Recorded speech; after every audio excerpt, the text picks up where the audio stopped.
There's a particular cruelty in how modern society treats women who refuse to settle for anything less than authentic connection.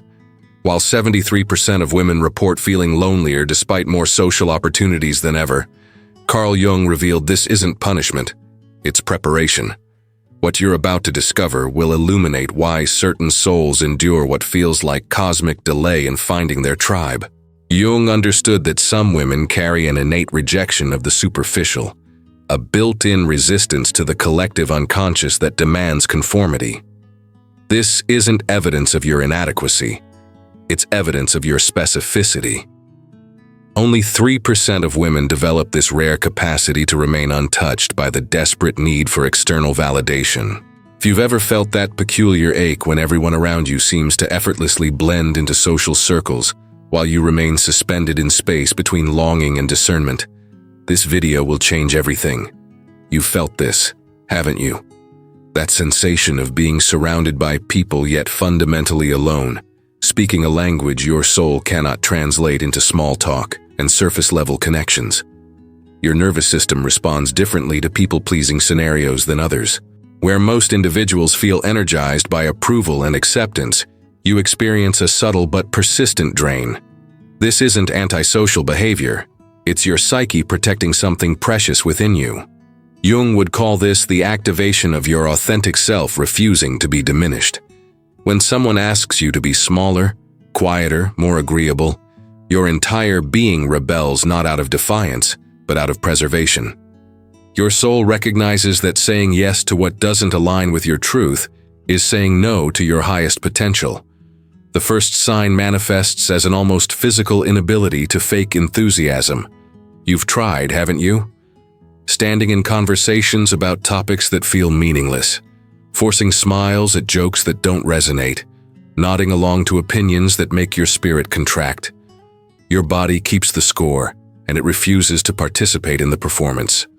This rejection system operates like a spiritual immune system. Just as your body rejects what would poison it, your psyche rejects what would diminish it. The exhaustion you feel after social interactions that require you to minimize yourself isn't weakness, it's wisdom. Your soul is too refined to digest emotional junk food. But here's where it gets complex. Society interprets this selectivity as difficulty. Family members worry you're too picky. Friends suggest you're overthinking. The collective unconscious whispers that something must be wrong with you for requiring such depth, such authenticity, such truth in your connections. But the universe isn't finished testing you yet. There's something still more profound that Jung discovered about souls like yours. People sense something different about you before you even speak. Jung identified this phenomenon as the mirror effect. Your authentic presence reflects back to others what they've been hiding from themselves. This creates an unconscious tension that most people cannot name but definitely feel. You've noticed this, haven't you? The way conversations shift when you enter a room. How people either gravitate toward your energy or subtly move away from it. There's no middle ground with souls like yours. You either illuminate someone's path toward authenticity or trigger their defense mechanisms against it. This isn't your fault, and it's not something you can control. Your presence alone challenges the collective agreement to live on the surface. When others are discussing weather, work, and weekend plans, your energy suggests there are deeper waters available. This invitation to depth either excites or terrifies people. The second sign manifests as people either sharing their deepest secrets with you within minutes of meeting, or feeling inexplicably uncomfortable around you despite your kindness. Jung understood this as the activation of their shadow. The parts of themselves they've been avoiding suddenly become visible in your presence. Your authentic self acts like a tuning fork, resonating at a frequency that either harmonizes with someone's truth or creates discord with their facade. This natural sorting mechanism protects you from energy-draining connections while drawing in those ready for genuine intimacy. The third pattern is the most devastating, and it happens when your own shadow begins to whisper warnings. Here's where Jung's work becomes most relevant to your experience. Your unconscious mind begins manufacturing obstacles precisely when authentic connection becomes possible. This isn't self-destruction. It's your psyche ensuring whoever enters your life can handle the depth of who you really are. You've experienced this, haven't you? That moment when someone genuinely interesting appears in your life, and suddenly your mind floods with doubts, fears, and reasons why it won't work. Your own shadow begins generating scenarios of disappointment, manufacturing evidence of incompatibility where none may exist. Jung would explain this as your psyche protecting the sacred space within you. If someone cannot navigate your complexity, your questions, your need for truth and depth, they have no business in your inner world. The self-sabotage isn't trying to keep love away. It's ensuring only soul-level connection can penetrate your defenses. The third sign appears as an almost compulsive need to reveal your intensity early in relationships. You find yourself sharing your philosophical thoughts, your spiritual practices, your unconventional perspectives within the first few conversations. This isn't oversharing, it's truth testing. Your unconscious wisdom understands that pretending to be lighter, easier, more conventional will only delay the inevitable disappointment. So it demands authenticity from the beginning, even when your conscious mind fears this will scare people away. Most of the time it does. Jung would say this is the universe protecting you from connections that would require you to betray yourself. But what happens next will determine if you're ready for the fourth initiation, the one that reveals why this isolation serves a cosmic purpose. Jung discovered that certain individuals must undergo what he called individuation, a process of becoming psychologically whole that often requires extended periods of solitude and apparent rejection by the collective. Your loneliness isn't punishment. It's preparation for a level of connection most people never access. During this phase, your vibrational frequency continues rising, while the world around you operates at frequencies that no longer match your internal reality. You begin to feel like an alien observing human behavior that once seemed normal, but now appears unconscious, reactive, drama-driven. The fourth sign manifests as an increasing inability to participate in gossip, complaining, or conversations that drain rather than elevate consciousness. Your tolerance for negativity, victim mentality, and surface-level interactions drops to nearly zero. This isn't superiority, it's energetic incompatibility. Your soul has been recalibrating itself for connections that inspire rather than deplete, challenge rather than comfort, elevate rather than diminish. This process often feels lonely because you're literally operating at a different frequency than most people around you. Jung understood this as necessary separation from the collective unconscious. The isolation serves a purpose. It forces you to develop an unshakable connection with your authentic self. When you can no longer derive validation from external sources, you must cultivate it internally. This creates an energetic independence that actually attracts higher vibrational connections, while repelling those seeking to use your energy to avoid their own inner work. The fifth and final revelation explains why everything you've endured has been leading to this moment. Jung's most profound insight about souls like yours. When you've completed this individuation process, you become a magnet for others who've undergone similar transformation. The loneliness ends not because you've learned to settle, but because you've become ready for soul-level recognition. Your fifth and most definitive sign arrives when you stop trying to explain yourself to people who weren't meant to understand you. The exhaustion of constantly feeling like you're speaking a foreign language dissolves. You develop what Jung called blessed indifference to opinions that don't come from souls operating at your frequency. This isn't about finding someone who completes you. Jung understood that wholeness must be achieved individually. Instead, you magnetize someone whose wholeness can dance with your wholeness, whose depth can meet your depth, whose authenticity mirrors and amplifies your own. The recognition, when it happens, is immediate and undeniable. There's no questioning, no analyzing, no wondering if this person can handle your intensity. They not only handle it, they've been seeking it. Your complexity becomes their fascination. Your depth becomes their home.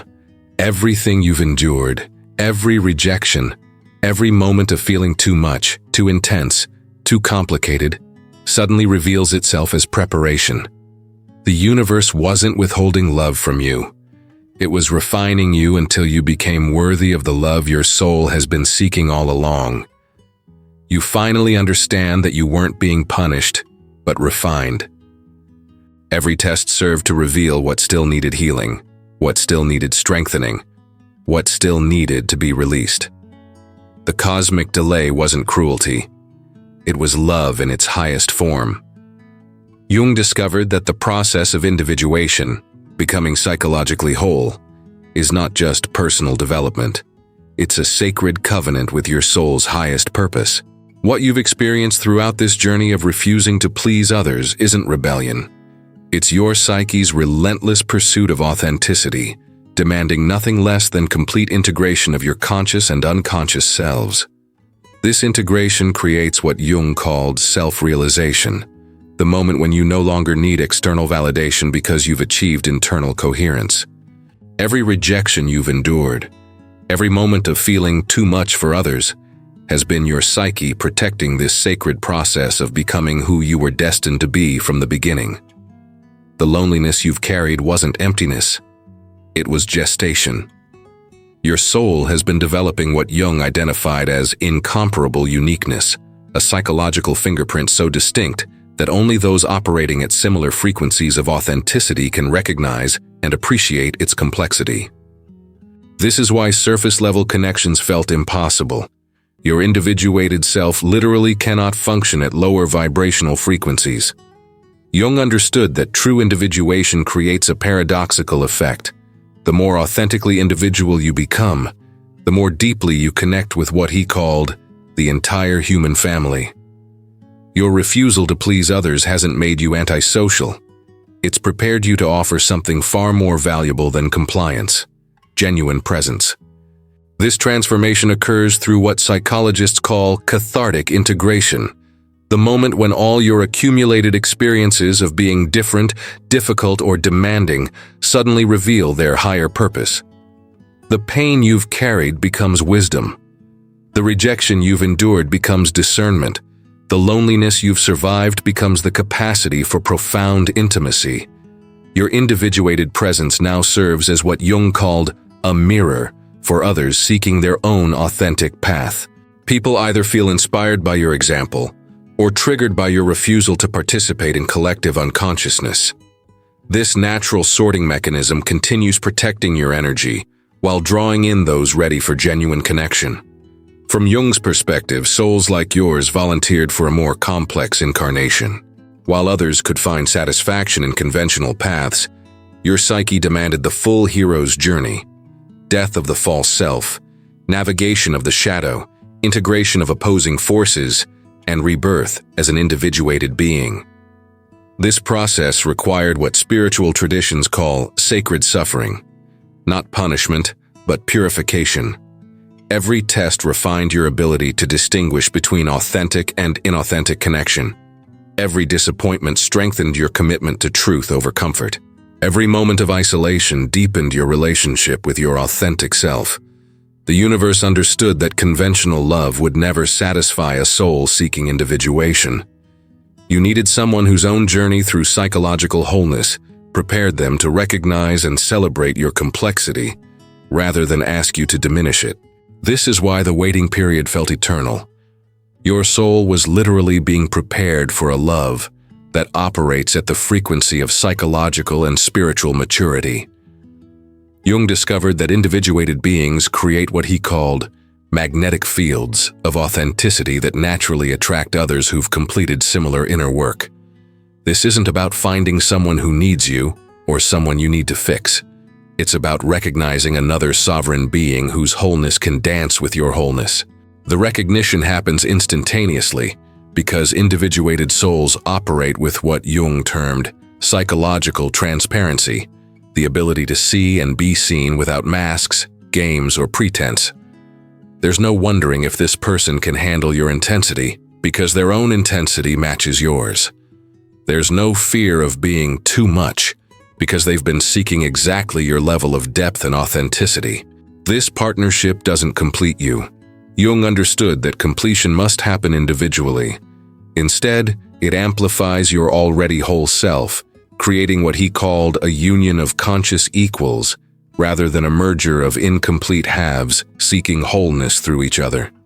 Your refusal to please others serves a purpose far greater than personal happiness. It contributes to what Jung called the collective unconscious healing. Every person who chooses authenticity over approval gives permission for others to do the same. Your example becomes a beacon for souls still trapped in people-pleasing patterns. This is why your journey felt so difficult. You weren't just transforming yourself. You were helping transform the collective human experience of what relationships can be. Your standards for depth, authenticity, and genuine connection raise the vibrational frequency of love itself on this planet.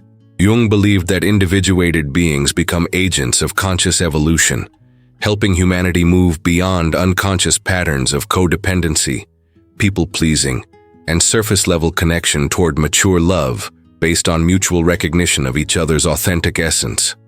Jung emphasized that individuation isn't a destination, but a lifelong process of conscious engagement with your authentic self. Even after finding soul-level partnership, your commitment to truth over comfort continues. The difference is that now you have a witness and co-creator for this ongoing journey of becoming. Your relationship becomes a sacred container for continued growth, a space where both individuals support each other's ongoing individuation, rather than asking each other to remain static for the sake of comfort. This creates what Jung called dynamic stability, a love that grows stronger through change rather than weaker. The tests don't end, they evolve. But now you face them with the unshakable knowledge that you are worthy of love that celebrates rather than tolerates your authentic self. You've proven to yourself and the universe that you would rather be alone and authentic than partnered and diminished. Jung's ultimate teaching about individuated love, it's not about being saved by someone else or saving them. It's about two complete beings choosing to witness and celebrate each other's continued becoming. This love doesn't heal your wounds. You've already done that work. Instead, it provides a sacred space where your healed self can flourish and contribute to something greater than either individual could create alone. The universe didn't delay your love story. It orchestrated the perfect timing for two souls ready for conscious partnership. Every moment of preparation, every test of your commitment to authenticity, every refinement of your ability to love yourself completely led to this recognition. You are worthy of a love that sees your soul and says yes to all of it. Your journey from people-pleasing to authentic self-expression represents one of the most courageous paths a human being can take. Jung understood this as spiritual heroism, the willingness to become who you truly are regardless of external approval or disapproval. The integration is complete. The recognition is available. The love your soul has been seeking exists, and it's seeking you with equal intensity. Trust the process. Trust your journey. Trust that everything you've endured has prepared you for exactly what you've been calling into your life. If this resonates with your deepest knowing, share your journey in the comments below. What aspects of individuation have you navigated? How has your refusal to please others led you toward your authentic self? Your story may provide the validation another soul needs to continue their own journey toward wholeness and authentic love. Would you like me to adjust the intensity level or focus on specific psychological concepts more deeply?